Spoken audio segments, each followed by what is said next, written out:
अभी तक जो है 2 वीडियो बन चुका था, ये पार्ट 3 इकाई 2 है। हम चैप्टर के अकॉर्डिंग नहीं पढ़ा रहे हैं, इसमें इकाई के अनुसार, यूनिट के अनुसार पढ़ा रहे हैं। धारा विद्युत है, इकाई 2 है, पार्ट 3, ये वीडियो 3 है। और ऐसे भी छात्र होंगे जिनको पीडीएफ नहीं मिल पा रहा होगा, तो अगर ऐसे छात्र जो पीडीएफ चाहते हैं फ्री ऑफ कास्ट, वो इस टेलीग्राम चैनल पर जो है मैसेज करके प्राप्त कर सकते हैं। अगर किसी को पीडीएफ की आवश्यकता है इस क्षेत्र का तो प्राप्त कर सकते हैं, और आगे का भी जो पीडीएफ है उसको इसी टेलीग्राम से मिल जाएगा आप सभी को। आज का जो पॉइंट है जो हमें पढ़ना है आगे के क्रम में, इसमें पढ़ना है गत्यात्मक प्रतिरोध, चालकता या चालकत्व, विशिष्ट प्रतिरोध या प्रतिरोधकता, विशिष्ट चालकता और प्रतिरोध आत्म संबंध और व्यय विद्युत ऊर्जा। इसमें जितने हेडिंग हैं ये बोर्ड के लिए उतना जरूरी नहीं है, इसमें से अति लघु प्रश्न बन सकते हैं, छोटे प्रश्न बन सकते हैं, ये बोर्ड के लिए उतना जरूरी नहीं है, लेकिन बेसिक चीजें हैं, इसको आप पढ़े रहेंगे तभी ये समझ में आएगा। आगे का सवाल, तो इसमें सबसे पहले हम समझते हैं, इसके पहले प्रतिरोध पढ़ाया गया था, इसके पहले प्रतिरोध पढ़ाया गया था। अगर आवाज नहीं सुनाई देता है तो आपके पास अगर लीड उपलब्ध है, ईयरबड या लीड उपलब्ध है तो लगाएंगे, तो हो सकता है कुछ आवाज क्लियर सुनाई देगा, क्योंकि अभी तक माइक जो है दूसरे एड्रेस पर चला गया, हमारे घर के एड्रेस पर चला गया, यहाँ पर नहीं आया, फिर से हमने मंगाया है, तो आप लोग थोड़ा सा कष्ट करिए, लीड वगैरह लगा लीजिए। प्रतिरोध के बारे में हमने पढ़ लिया था। इसमें प्रतिरोध का जो है विशेष पॉइंट जो है, सबसे पहली बात विशेष पॉइंट नहीं बताया गया था, प्रतिरोध एक अदिश राशि है, यह एक अदिश राशि है। और दूसरी बात इसमें कि इसका जो बीमी सूत्र होता है, बीमी सूत्र हम निकाल सकते हैं R बराबर V/I से, इससे बीमी सूत्र इसका निकाल सकते हैं। मात्रक सबको पता होगा, इसका जो मात्रक है वो ओम है, SI मात्रक बोलिए या मात्रक बोलिए, इसका मात्रक ओम है। अन्य मात्रक भी है इसके, अन्य मात्रक भी है। अन्य मात्रक में क्या क्या है? अन्य मात्रक में जैसे मिली ओम, मेगा ओम, मिली ओम हो गया, उसके बाद माइक्रो ओम और मेगा ओम।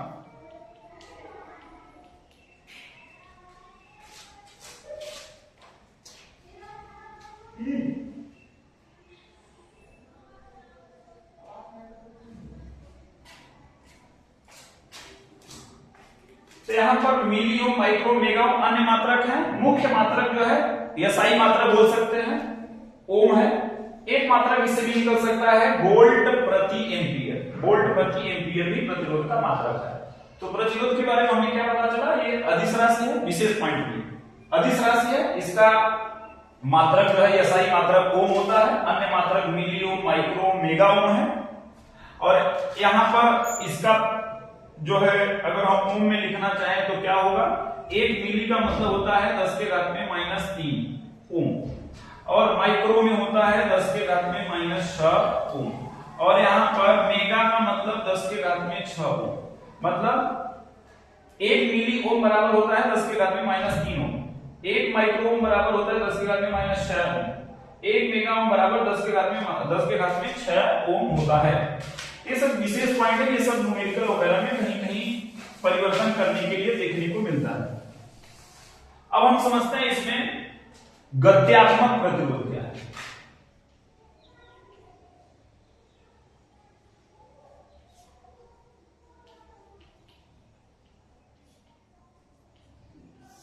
तो इसमें गत्यात्मक प्रतिरोध का मतलब क्या है? गत्यात्मक प्रतिरोध का मतलब क्या है? गत्यात्मक प्रतिरोध नाम से ही पता चल रहा है कि ऐसा प्रतिरोध जो बदल जाए, जो परिवर्तित हो जाए। तो कुछ पदार्थ ऐसे भी होते हैं, कुछ पदार्थ या कुछ तार बोल लीजिए ऐसे भी होते हैं जिनका प्रतिरोध फिक्स नहीं होता है। आप सब ये जान लीजिए, कोई भी अगर पदार्थ है उसका प्रतिरोध फिक्स होगा, कुछ ओम में लिखा जाएगा, जैसे 10 ओम, 20 ओम, 30 ओम, 40 ओम, 50 ओम ऐसे लिखा जाएगा। लेकिन कुछ ऐसे भी ऐसे पदार्थ होते हैं जिनका प्रतिरोध बदलता रहता है, तो उनके लिए प्रतिरोध नहीं लिखा जाएगा, उनके लिए लिखा जाएगा गत्यात्मक प्रतिरोध। जिनका प्रतिरोध बदल जाता है उनके लिए परिभाषा क्या है? परिभाषा वही है, R बराबर हमने पढ़ा है V बटे में I। यहां पर केवल लगाना होता है डेल और ये डेल आई। इसका क्या मतलब है? इसका ये मतलब है कि पूरे तार का जो प्रतिरोध होगा वो हमेशा लगातार बदलता होगा। लेकिन इसमें अगर किसी छोटे पार्ट के बारे में सोचा जाए, पूरे तार के बारे में नहीं, छोटे छोटे पार्ट के बारे में अगर इसमें छोटा छोटा पार्ट किया जाए, तो इसमें कहीं ना कहीं छोटे छोटे पार्ट का बहुत कम ही डिफरेंस आएगा। मतलब इनमें जो प्रतिरोध आएगा छोटे छोटे पार्ट का वो लगभग समान दिखाई देगा। तो उसी तरीके से इसको बताया गया है कि किसी भी पदार्थ का, कोई पदार्थ है, इसके किसी छोटे से भाग का विभवांतर, छोटे से हिस्से के सिरों का विभवांतर और इसमें जो है प्रवाहित धारा, छोटे से हिस्से में प्रवाहित धारा जो होगा, इनके अनुपात को ही गत्यात्मक प्रतिरोध बोलेंगे। मतलब इसको परिभाषित ऐसे करते हैं कि भाई कोई पदार्थ है, यदि मतलब इसमें बोलेंगे ये कि किसी गत्यात्मक प्रतिरोध निकलता है अनओमी प्रतिरोधक का। ये भी जान लीजिए, अनओमी प्रतिरोधक।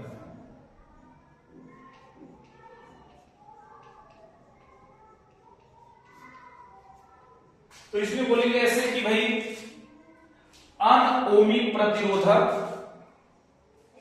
अनओमी प्रतिरोधक के छोटे से भाग में, छोटे से भाग के सिरों के बीच विभवांतर और उसमें बहने वाली धारा के अनुपात, छोटे से भाग में बहने वाली, छोटे से भाग में, भाग के सिरों पर उत्पन्न विभवांतर और उसमें बहने वाली धारा के अनुपात को गत्यात्मक प्रतिरोध कहते हैं। इसका कहानी फिर से समझते हैं। जैसे कोई पदार्थ है, अगर ये ओमी प्रतिरोधक होगा, ओम के नियम का पालन करेगा, तो इसका तार का, पूरा तार का प्रतिरोध फिक्स होगा। लेकिन अगर ये अनओमी प्रतिरोधक होगा तो इसका प्रतिरोध बदल रहा होगा, मतलब इसका प्रतिरोध फिक्स नहीं होगा।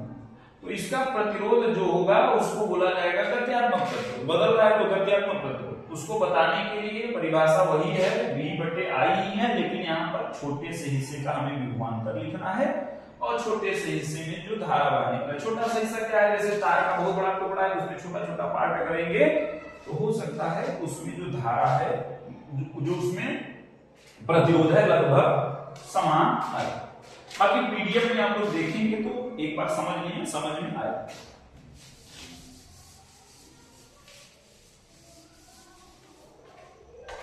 अब हम समझते हैं चालकता कि चालकता क्या है।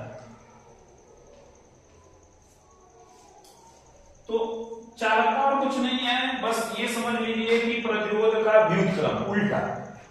चालकता को C या G से लिखते हैं। C या G बराबर होता है 1/R। 1/R का मतलब, अगर जैसे आप लोगों से पूछा जाए कि 5 का व्युत्क्रम क्या होगा, तो 1/5। ऐसे ही अगर पूछा जाए R का व्युत्क्रम क्या होगा, 1/R। मतलब प्रतिरोध का जो व्युत्क्रम होगा, 1/R का मतलब प्रतिरोध का व्युत्क्रम है। प्रतिरोध के व्युत्क्रम को चालकता या चालकत्व कहते हैं। तो परिभाषा तो बहुत इजी है कि ये प्रतिरोध का व्युत्क्रम है, प्रतिरोध का व्युत्क्रम। अब यहां पर हम समझते हैं इसका जो है कुछ विशेष पॉइंट क्या है इसमें। सबसे पहले इसका जो है मात्रक क्या होगा, तो मात्रक 1/ओम।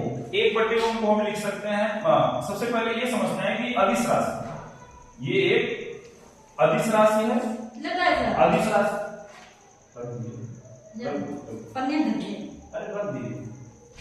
एक अदिश राशि है। और दूसरा नंबर, को बोल दीजिए थोड़ा आवाज न करें, वो बोल दीजिए कि आवाज न करें,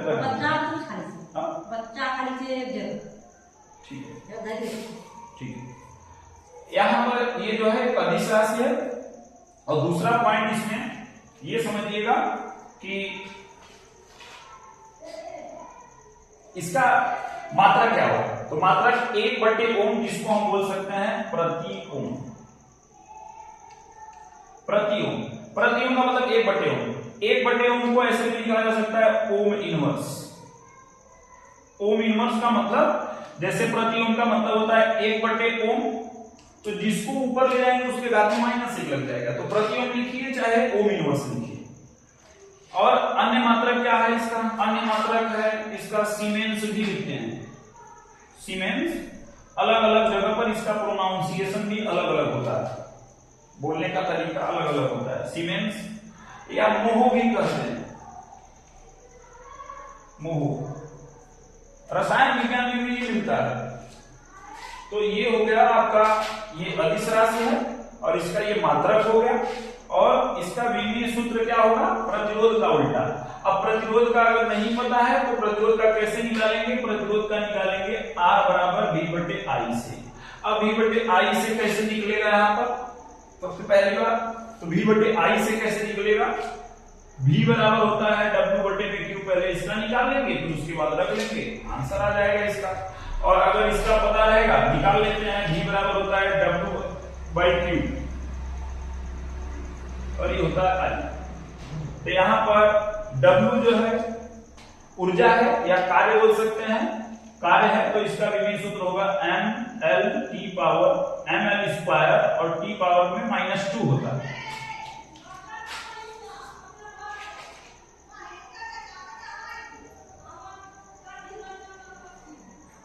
और पूरे बटे में Q के जगह पर TA लिख सकते हैं और इसके बटे में A है।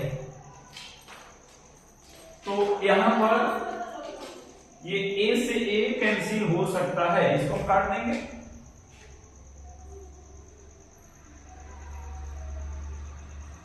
ये गलत हो जाएगा। सबसे पहले यहां पर जो है W का इसका निकाल लेते हैं। R बराबर होता है V/I। V का निकाल लेते हैं हम अलग से। V बराबर होता है, उसमें पलटने में गलत हो जाता है। V बराबर होता है W/Q।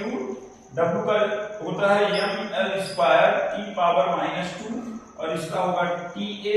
इसको ऊपर ले जाएंगे, ये हो जाएगा mL² T पावर -3 और A पावर -1। तो ये हो जाएगा V का।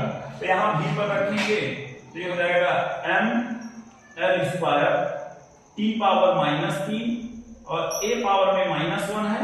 ये हो गया V का विमीय सूत्र। और I धारा का होता है A, इसको ऊपर ले जाएंगे तो ये हो जाएगा mL² T पावर -3 और ये ऊपर जाएगा तो ये भी माइनस हो जाएगा A पावर -2। मतलब ये प्रतिरोध का है और प्रतिरोध का उल्टा कर देंगे तो इसका मिल जाएगा। उल्टा का मतलब जहां प्लस में घात है वहां माइनस में कर देंगे। तो इसमें m के घात में कुछ नहीं तो 1 है, हो जाएगा m के घात में -1 और ये l के घात में 2 है तो -2 हो जाएगा। और यहाँ पर -3 है तो t के घात में +3 हो जाएगा। और यहाँ पर a के घात में -2 है तो a के घात में +2 हो जाएगा। तो इसका विमीय सूत्र हो गया।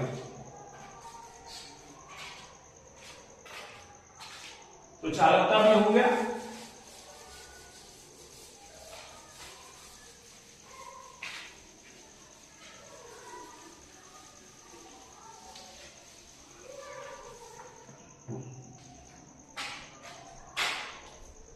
अब हम समझते हैं विशिष्ट प्रतिरोध या प्रतिरोधकता।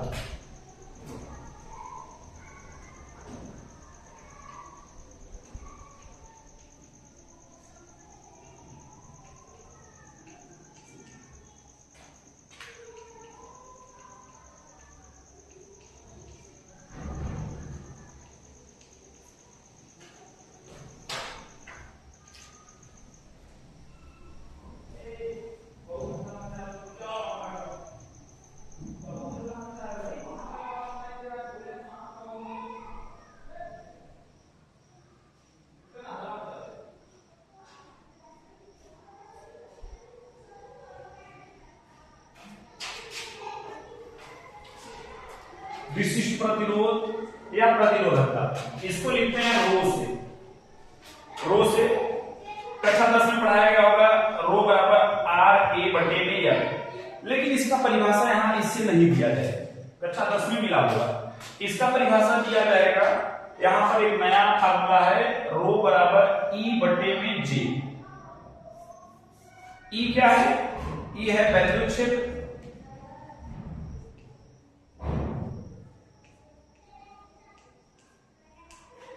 और जे है धारा घनत्व। तो इसका परिभाषा क्या हो जाएगा? इसका परिभाषा हो जाएगा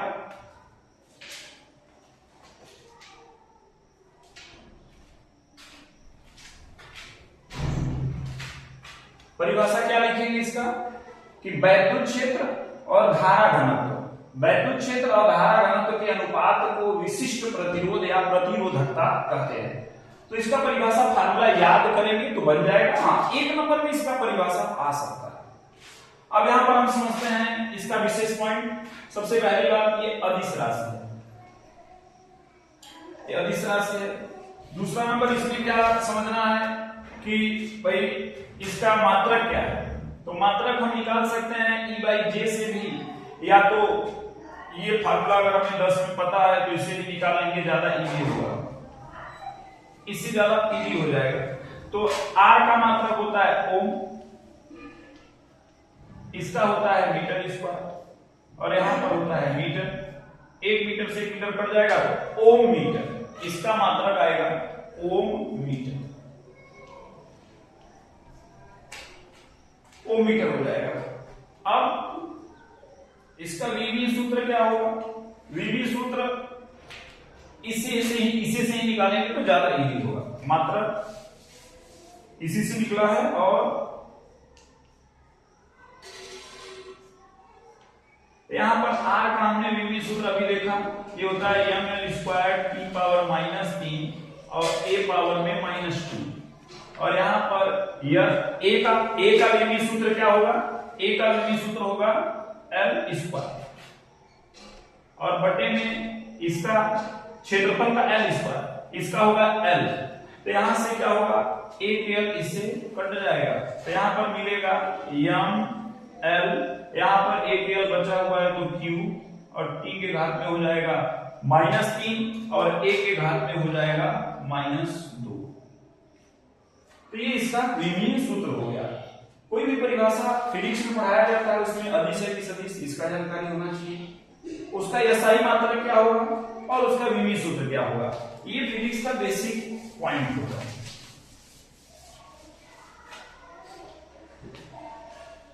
अब इसमें परिभाषा इसको आपने समझ लिया।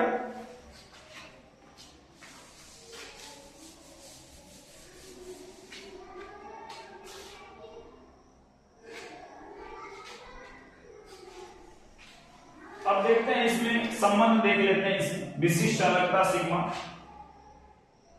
यहां पर ये डबल लिखा गया है, संबंध हमें पढ़ना है विशिष्ट प्रतिरोध।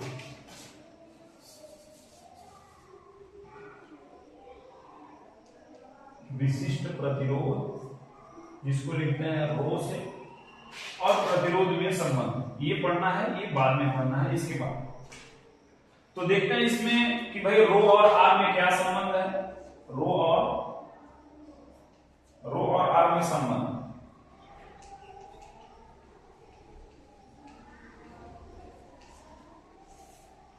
तो रो और आर में क्या संबंध है? सबसे पहले हमने पढ़ा है कि रो बराबर होता है E/J, ये पढ़ा है। और हमने एक फार्मूला पढ़ा है ट्रिक से, V बराबर होता है E/D, V बराबर होता है E/D, जिसको ट्रिक से याद करते हैं वेग। V है विभवांतर, E है विद्युत क्षेत्र, और D है यहां पर किसी तार जो है, इसको पढ़ाया गया होगा प्लेट के लिए कि अगर कोई प्लस प्लेट है और कोई माइनस प्लेट है, इसके बीच वैद्युत क्षेत्र E है, प्लेटों के बीच का दूरी अगर D है, तो इसमें जो है विभवांतर क्या होगा, इसके सिरों पर ये फार्मूला मिला होगा। लेकिन अगर ये कोई तार के लिए लिखा जाए, जैसे कोई तार है, इसका एक सिरा प्लस एक माइनस, तार का लंबाई L है, इसके सिरों पर विभवांतर भी है, और इसमें विद्युत क्षेत्र जो होगा प्लस से माइनस की ओर होगा। तो यहां पर ये फार्मूला D न लिख करके तो यहां पर L लिखेंगे, तो हो जाएगा V बराबर E/D न लिख करके L लिखेंगे, और अगर यहां से हम E का मान निकालेंगे तो E बराबर हो जाएगा V/L।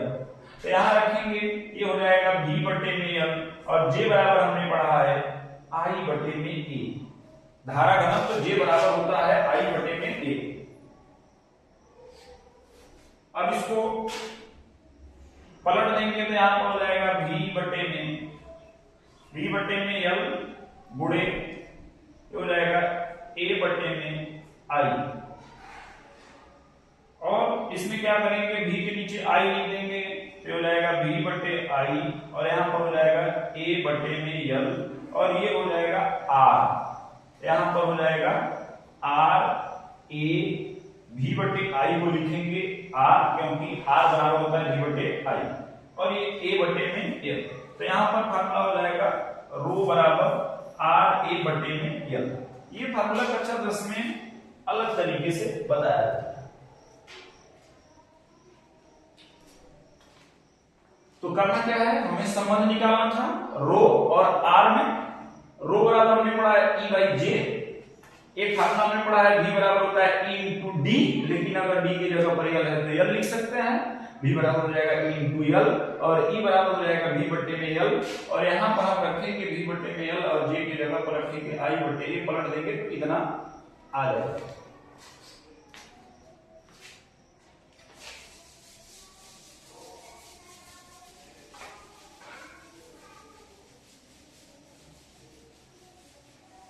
इस फार्मूले से कुछ पॉइंट्स हैं जो पढ़ना जरूरी है, और एक बात ध्यान दीजिए कि जो ये विशिष्ट प्रतिरोध, इसे बहुविकल्पी बना, विशिष्ट प्रतिरोध बोलिए चाहे प्रतिरोधकता बोलिए, विशिष्ट प्रतिरोध या प्रतिरोधकता। तो विशिष्ट प्रतिरोध या प्रतिरोधकता, इसमें ध्यान दीजिए सभी लोग कि विशिष्ट प्रतिरोध या प्रतिरोधकता में ये रो से लिखा जाता है, और ये जो है रो बराबर हमने अभी फार्मूला निकाला 10 में भी मिला है r a बटे में l होता है। जहां कोई तार है तो तार का ये वाला जो हिस्सा होता है इसको बोलते हैं अनुप्रस्थ काट का क्षेत्रफल a, और ये जो तार का लंबाई होगा, ये यहां पर l जो है तार का लंबाई होगा, और ये r जो है तार का प्रतिरोध होगा। तो सबसे पहली बात, अगर पूछा जाएगा कि रो r पर निर्भर करेगा, a पर निर्भर करेगा कि l पर निर्भर करेगा, तो सबसे बड़ा प्रश्न ये है कि इसमें रो जो है तीनों से संबंध रखता है, लेकिन रो न तो r पर निर्भर करता है, न a पर निर्भर करता है, न l पर निर्भर करता है। ये जो रो है पदार्थ की प्रकृति पर निर्भर करता है। यही प्रश्न आया था वो विकल्प में, पदार्थ की प्रकृति पर। पदार्थ की प्रकृति का मतलब अलग अलग पदार्थ के लिए इसका मान अलग अलग होता है। उस पदार्थ का प्रतिरोध क्या है, क्षेत्रफल क्या है उसका, अनुप्रस्थ काट का लंबाई क्या है, इससे उसमें कोई मतलब नहीं होता है। तो पदार्थ की प्रकृति पर यह निर्भर करता है। इतना बात याद रखिए, अगर आपसे कोई पूछता है या प्रश्न में आता है कि जो विशिष्ट प्रतिरोध या प्रतिरोधकता होता है वो r पर निर्भर करेगा, a पर निर्भर करेगा कि l पर निर्भर करेगा, तो इन तीनों में किसी पर निर्भर नहीं करेगा। इसके पहले जो भी हम फार्मूला पढ़ते हैं उसमें जो सामने होता है वो समानुपाती होता है, और जो पीछे होता है व्युत्क्रमानुपाती होता है। आ गया सब?